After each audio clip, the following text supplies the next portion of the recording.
V Svobodi podpiramo Darka Nikolovskega pri vložitvi ustavne pritožbe. Svobodne volitve so temelj Slovenije, so temelj suverene Slovenije in so temelj demokratične Slovenije.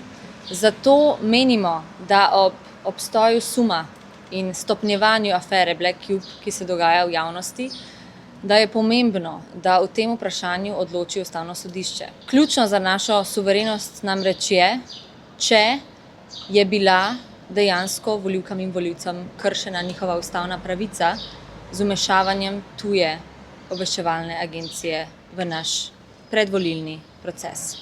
Vmešavanje izraelskih paraobveščevalnih služb v slovenske volitve je pravzaprav napad na suverenost Slovenije in napad na demokracijo ne samo v Sloveniji, tudi v Evropi.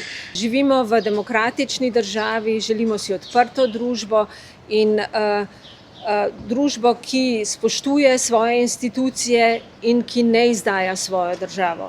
In zdaj pa dobivamo skrajno desno vlado, ki po vsej verjetnosti ima celo dolg do Izraela. Zato vsekakor podpiramo ustavno pobudo in menimo, da je najvišji organ, ki skrbi za ustavnost v Republiki Sloveniji, pristojen za to, da razmisli o tem, kaj se je pravzaprav v Sloveniji dogajalo in če je to v skladu z ustavo.